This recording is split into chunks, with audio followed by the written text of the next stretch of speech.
اللہ رب العزت کا احسان و کرم کہ اللہ تعالیٰ نے ہمیں جمعہ کا مبارک مقدس دن عطا فرمایا اور اپنے دربار کی حاضری نصیب فرمائی۔ اللہ ہماری اس حاضری کو قبول فرمائے۔ پچھلے جمعے میں قیامت کے متعلق، قیامت کے کچھ حالات کے متعلق کچھ آیتیں تلاوت کی گئیں اور انہی کے ذیل میں بیان کیا گیا۔ ویسے تو ہر ایک موضوع ایک بڑا طویل موضوع ہوتا ہے اور بیان کرنے والے کے لیے وقت کی بڑی قلت ہوتی ہے، کیونکہ علوم کے میدان کے اندر چاہے وہ دنیاوی علوم ہوں چاہے وہ دینی علوم ہوں، اور ان علوم کے اندر مضمون کوئی سا بھی ہو، ٹاپک کوئی سا بھی ہو، کہ جب کوئی کسی کو سمجھانے کے لیے، لیکچر دینے کے لیے بیٹھتا ہے تو اس کو ایک وقت درکار ہوتا ہے۔ ہمارے معاشرے میں آج وقت کی بڑی قلت خاص طور سے دینی مجلسوں کو لے کر ہو گئی ہے، اس لیے تھوڑا تھوڑا بیان ایک ہی موضوع کے اوپر الگ الگ جمعوں میں کیا جاتا ہے، اور یہ کوشش کی جاتی ہے کہ زیادہ سے زیادہ ایک مضمون کے متعلق آپ حضرات کے سامنے اچھے سے خلاصہ ہو جائے۔ تو قیامت کے اوپر بھی، آخرت کے احوال کے اوپر، موت سے متعلق، قبر سے متعلق، میزان عدل سے متعلق جو آخرت کا انسان کا سفر ہے، یہ بھی ایک بہت طویل موضوع ہے، بہت طویل موضوع ہے۔ اس کے الگ الگ جزئیات ہیں، الگ الگ اس کے حصے ہیں کہ جن کو تفصیل سے بیان کرنے کی ضرورت ہوتی ہے،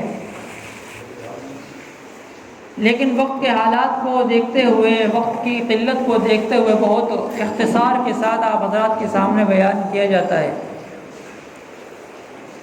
بہرحال قیامت سے متعلق بیان کیا گیا تھا کہ وہ کتنا سختی والا اور وحشت والا دن ہوگا اور نفسی نفسی کا عالم ہوگا، اور قرآن کی آیات کے ذریعے سے آپ حضرات کو بتلایا گیا تھا کہ وہ دن ایک ایسا دن ہوگا کہ کوئی کسی کو نہیں پوچھے گا۔ دور کی رشتہ داریوں تو بہت دور کی بات ہے،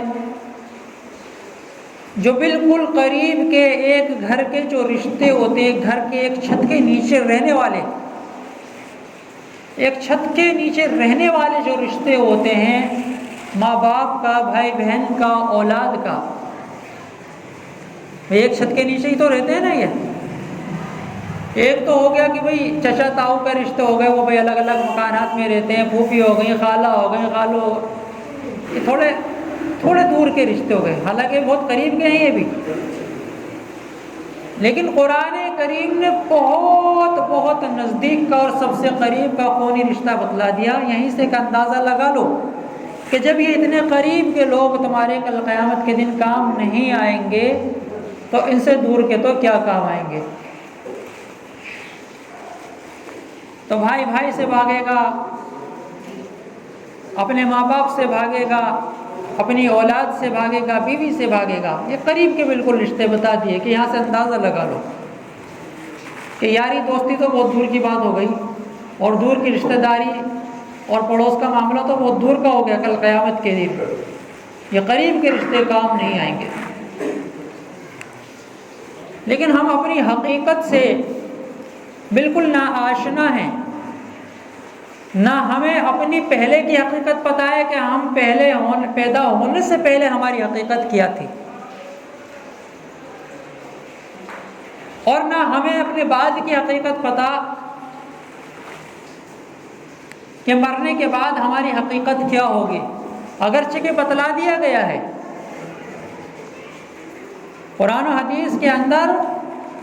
ہماری پہلے کی بھی حقیقت بتلا دی گئی ہے اور بعد کی بھی حقیقت بتلا دی گئی ہے، لیکن ہم جاننا چاہیں تو تبھی تو.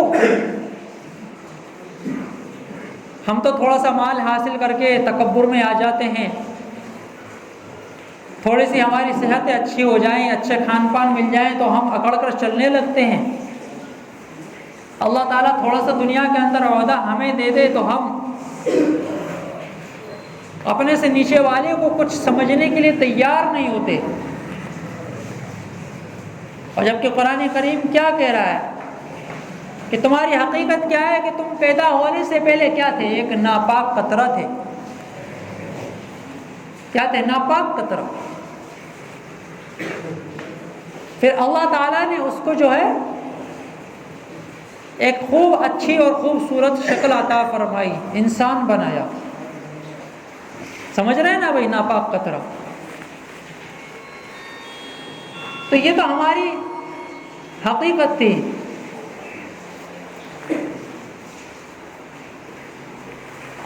اور بعد میں کیا ہونے والی ہے ہماری حقیقت؟ کہ جب یہ جان، یہ روح جو ہے ہماری اس جسم سے نکال لی جائے گی، کھینچ لی جائے گی،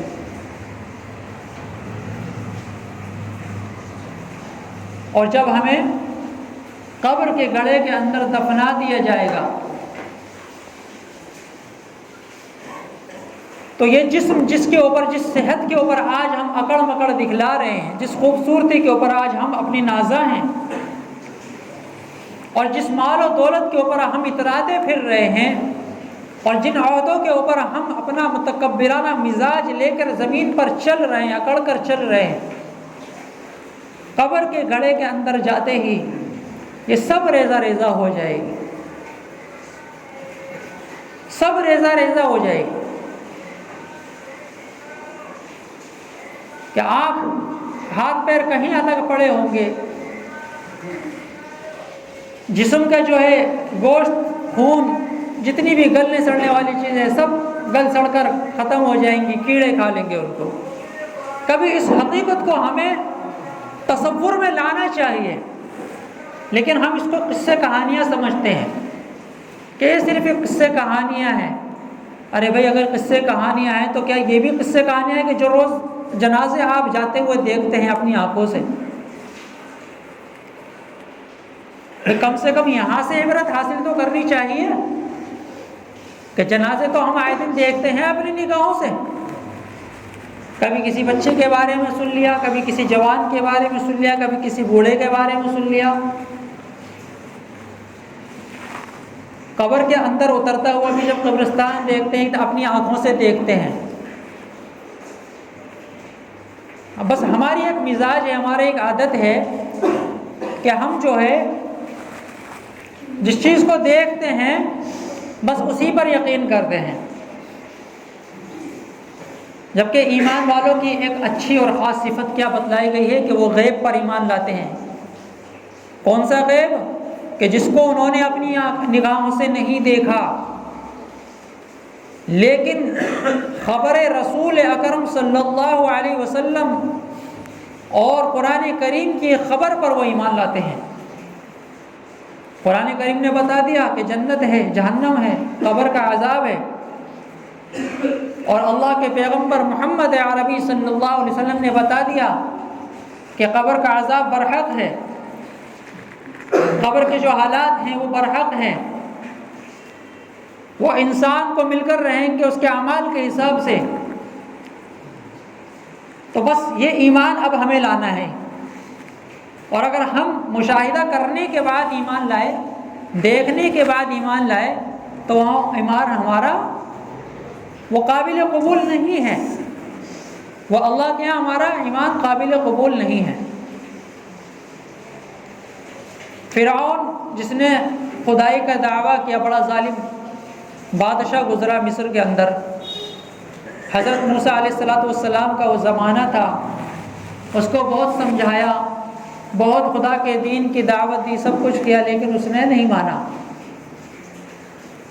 اور کیا کہتا تھا؟ قرآن کریم کے الفاظ ہیں، انا ربکم الاعلی، میں تمہارا سب سے بڑا رب ہوں. جبکہ وہ خود بھی جانتا تھا کہ میں رب نہیں ہوں. صرف حکومت کی جو اللہ تعالیٰ نے اس کو حکومت دی تھی جو حکومتی طاقت اس کو دی تھی اس کی وجہ سے اس کے اندر تکبر پیدا ہو گیا تھا. اور بلکہ روایتوں کے اندر آتا ہے کہ رات کو کھڑے ہو کر ایک ٹانگ پہ کھڑے ہو کر اللہ تعالیٰ سے مانگتا تھا، اللہ میں بھی جانتا ہوں تو بھی جانتا ہے. دیکھو کتنا نالائق تھا فرعون. رات کو اللہ تعالیٰ سے مناجات کر رہا ہے، یا اللہ تو بھی جانتا ہے میں رب نہیں ہوں زمین لوگوں کا، میں بھی جانتا ہوں میں رب نہیں ہوں لوگا، تو ہی رب ہے. لیکن میں دنیا کے اندر عزت چاہتا ہوں، اپنا دبدبہ چاہتا ہوں، اپنی حکومت چاہتا ہوں. کتنا نالائق تھا. اور بس اسی لالچ حکومت کی اور اپنے دبدبہ قائم کرنے کے لیے اپنے آپ کو رب کہلوانے کے لالچ کے اندر اس نے لوگوں کے اوپر ظلم کیا. حضرت موسیٰ علیہ السلام نے اسے خدا کی طرف بلایا، دعوت دی، لیکن نہیں مانا. آخر کار کیا ہوا؟ اللہ تعالیٰ نے اس کو غرق کر دیا دریا کے اندر. اور اس کے جو ساتھی تھے، جو حضرت موسیٰ علیہ السلام اور ان کے ساتھیوں کو قتل کرنے کے لیے ان کے پیچھے ان کے اپنا لشکر لے کر آئے تھے، اللہ تعالیٰ نے دریا کے اندر ان کو غرق کیا. اور جب ڈوبنے لگا اور جب موت اس کو بالکل نظر آ گئی، تو جب ایمان لا رہا ہے کہ میں موسیٰ کے اوپر اور اس کے رب کے اوپر ایمان لے کر آتا ہوں، لیکن اب اس کا ایمان قابل قبول نہ ہوا، کیونکہ اب اس نے اپنی نگاہوں سے مشاہدہ کر لیا، دیکھ لیا. تو اگر ہم نے قبر میں جا کر عذاب کا مشاہدہ کیا، خدا کی خدائی کا مشاہدہ کیا، اور پھر ہم ایمان لائے، تو پھر وہ ہمارا ایمان جو ہے قابل قبول نہیں ہے. اور میں ایک بات اور بتاؤں، قبر میں جانے کے مشاہدے کی تو بات ابھی بہت دور کی ہے، قیامت کی بھی بہت دور کی بات ہے. بہت سے لوگ جب قیامت کا بیان ہوتا ہے نا تو یہ سمجھتے ہیں کہ قیامت تو ابھی بہت سالوں لگیں گے، تو یہ سوچتے ہیں کہ بھائی ہمارا جو بھی انجام ہوگا وہ بہت سالوں بعد ہوگا. ایک انسان کے دماغ کے اندر ایک یہ تھوڑا سا سوچ آتی ہے، جب قبر کا بیان ہو یا قیامت کا بیان ہو، تو قبر کا بیان ہوگا تو وہ سوچتا ہے یار جب قبر میں جائیں گے جب دیکھی جائے گی. بھائی کیا دیکھ لو گے؟ سب سے پہلے تو یہ بات بتاؤ کہ کیا دیکھ لو گے؟ دنیا کے اندر جیسے تم جگاڑ بازیاں کر لیتے ہو، دنیا کے اندر کسی نے کرائم کر دیا کوئی، اور اس کے پاس خوب دولت ہے، مال ہے، اور اس کی بڑی اچھے نیتاؤں سے بڑے بڑے نیتاؤں سے پہنچ اچھی ہے، تو وہاں تو وہ جگاڑ بازی کر لے گا. اور یہی بات اس کے بھی دماغ میں آتی ہے کہ بھائی مرنے کے بعد بھی وہ جو انسان یہ کہتا ہے نا لفظ کہ یار جب دیکھی جائے گی، تو اس کے دماغ میں یہی ہوتا ہے کہ جیسے دنیا کے اندر جگاڑ بازی کر لیتے ہیں نا، تو قبر میں بھی جا کر ایسی جگاڑ بازی کر لیں گے. تو کیا فرشتہ جب آئے گا تم اسے کیا کچھ رشوت دے دو گے کہ کسی نیتا سے فون کرا دو گے یار فلاں نیتا سے بات کر لے بھائی، اچھا میں کال لگا رہا ہوں، جیسے ٹریفک والے روک لیتے ہیں بھائی تیرا چالان کٹے گا، تیرے پاس تو ڈاکومنٹس نہیں ہے. اب ایک دم سے آدمی کیا کرتا ہے کہ جیب میں سے فون نکالتا ہے، جیب میں سے فون نکالے گا، لو بھائی، اب ملاتا ہے کسی بھی بڑے آدمی کو یا کسی اچھے پولیس والے کو، کسی اپنے جان پہچان والے کو، لو بھائی ان سے بات کر لو. تو ایسا ہو بھی جاتا ہے کہ چلو اس نے بات کر لی، وہ کہتا ہے چھوڑ دو یہ اپنا بندہ ہے کوئی بات نہیں. تو یہی دماغ میں بات ہوتی ہے کہ قبر میں جانے کے بعد بھی ہم کچھ ایسا ہی کر لیں گے. تو فون نکال کے پہلی بات کیا فون لے کے ہی نہیں جاؤ گے قبر کے اندر، اور کوئی لے کے بھی چلا جائے، کوئی وصیت کر بھی دے بھائی میری بھی قبر میں فون رکھ دینا، تو کیا استعمال کر لے گا؟ وہاں پہ وہ نہیں کر سکتا، وہاں کوئی جگاڑ بازی چلے گی نہیں، نہ قیامت میں چلے گی. دوسری بات انسان یہ سوچتا ہے کہ بھائی بہت دور ہے، ابھی زمانہ بہت دور ہے. نہیں، زمانہ بہت دور نہیں ہے. ٹھیک ہے، میں مثال کے طور پر مان لو 50 سال ہیں، 100 سال ہیں قیامت کے آنے میں، 200 سال ہیں، 500 سال ہیں، کچھ بھی مان لو. ہمارے ایک حساب کے اعتبار سے بہت دور ہے، لیکن ہر انسان کی جو قیامت ہے وہ اس کی سانسوں کے ساتھ جڑی ہوئی ہے۔ اس بات کو اچھی طریقے سے سمجھ لو، کیونکہ قبر کے اندر جو عذاب آئے گا وہ تو بات کی بات ہے، کل میدان محشر کے اندر جو انسان کو اچھا برا صلہ ملے گا وہ تو بہت بات کی بات ہے۔ جب انسان کے اوپر موت مسلط ہوتی ہے اور جب ملک الموت اس کی روح کو قبض کرنے کے لیے آتے ہیں، اس کی روح کو قبض کرتے ہیں، تو جزا اور سزا کا حساب تو معاملہ تو اس کے ساتھ جبھی شروع ہو جاتا ہے۔ ابھی وہ قبر میں تو نہیں گیا، ابھی وہ قیامت کے میدان میں تو جمع نہیں ہوا کہ جس وقت اس کی روح قبض کی جاتی ہے اسی وقت اس کے ساتھ جو ہے ویسے ہی معاملات شروع ہو جاتے ہیں۔ اگر وہ نیک انسان ہے، حدیث کے اندر آیا، میں حدیث کی بات بتا رہا ہوں، اگر وہ نیک انسان ہے، نیک صالح انسان ہے، اس نے اپنی زندگی اللہ اور اس کے رسول کے حکموں کے مطابق گزاری ہے، تو اس کی روح جو ہے بہت آسانی کے ساتھ، بہت نرمی کے ساتھ نکالی جاتی ہے۔ اور مثال بھی دے کر فرمایا کہ جیسے سوکھے ہوئے آٹے میں اگر کوئی بال گر جائے تو اس کو انسان آرام سے کھینچ لے گا، نہ کوئی اٹک پٹک ہوگی، نہ کوئی کھڑکا ہوگا، نہ کوئی آواز ہوگی، بہت آرام سے نرمی سے وہ بال نکل جائے گا سوکھے ہوئے آٹے میں سے۔ اور بد انسان کی جو اللہ کا نافرمان ہے، اللہ کے رسول کا نافرمان ہے، جس نے حکموں کی خلاف ورزی کی ہے، اس کی روح کیسے قبض کی جاتی ہے کہ ایک باریک جو جارجٹ کا جو روپٹہ ہوتا ہے باریک والا، عورت جو اوڑھتی ہے، ایک کپڑا جو ہوتا ہے بہت باریک والا، اس کو کسی کانٹے دار جھاڑی کے اوپر ڈال دیا جائے اور پھر اس کو کھینچنے کی کوشش کی جائے تو کیا صحیح سلامت آ جائے گا؟ وہ بالکل بھی نہیں آئے گا، وہ ایسا چھلنی ہو جائے گا، اس کے ریزے ریزے ہو جائیں گے۔ تو ایسے اس انسان کی روح کو کھینچا جاتا ہے۔ تو دیکھو ابھی قبر میں نہیں گیا، ابھی تو اس کا غسل بھی نہیں ہوا، ابھی اس کا کفن بھی نہیں ہوا، لیکن اس کے ساتھ اچھائی اور برائی کے معاملے ابھی سے شروع ہو گئے کہ جیسے اس کے اعمال ہوتے ہیں ویسے ہی فرشتے اس کی روح لینے کے لیے آتے ہیں اور اسی طریقے کے اس کے ساتھ معاملات کیے جاتے ہیں۔ اب یہ بتا دو کہ کس کے پاس کتنا وقت ہے، کوئی انسان جانتا ہے؟ کوئی انسان نہیں جانتا کہ کس کے پاس کتنا وقت ہے۔ تو ہم یہ کیوں سوچتے ہیں کہ قیامت ابھی بہت دور ہے، دیکھ لیں گے، قبر ابھی بہت دور ہے، جب قبر میں جائیں گے جب دیکھ لیں گے۔ آپ تو یہ سوچو کہ میں نے اگر اب جمعے کی نماز پڑھ لے، میری عصر کی نماز کا بھروسہ نہیں ہے کہ میں پڑھ پاؤں، نہیں پڑھ پاؤں گا، میں پڑھ پاؤں گا نہیں پڑھ پاؤں گا۔ آپ نے کتنی ہی موتیں ایسی اپنی دیکھی ہوں گی نگاہوں سے اور سنی بھی ہوں گی کہ آدمی ہٹا کٹا چلتا پھرتا ابھی باہر گیا اور تھوڑی دیر میں اس کے مرنے کی خبر آ گئی۔ کتنے واقعات ایسے ہیں، ہمیں واقعات دینے کی ضرورت، آپ کو مثال دینے کی ضرورت نہیں، آپ خود اپنی زندگی میں ایسے کتنے دیکھتے رہتے ہیں۔ نظام الدین کے اندر ایک واقعہ آیا، وہاں پہ کیونکہ ایک مرکز ہے نظام الدین، اچھی بڑا مرکز ہے دلی کا، وہاں پہ کیا ہوتا کہ ہر نماز کے اندر کوئی نہ کوئی جنازے کی نماز۔ تو ایک شخص نے اعلان کیا کہ بھی عصر کے اندر جو ہے وہ عصر میں اعلان کیا کہ مغرب کی نماز کے بعد ایک جنازے کی نماز ہوگی، فلاں صاحب کا انتقال ہو گیا ہے۔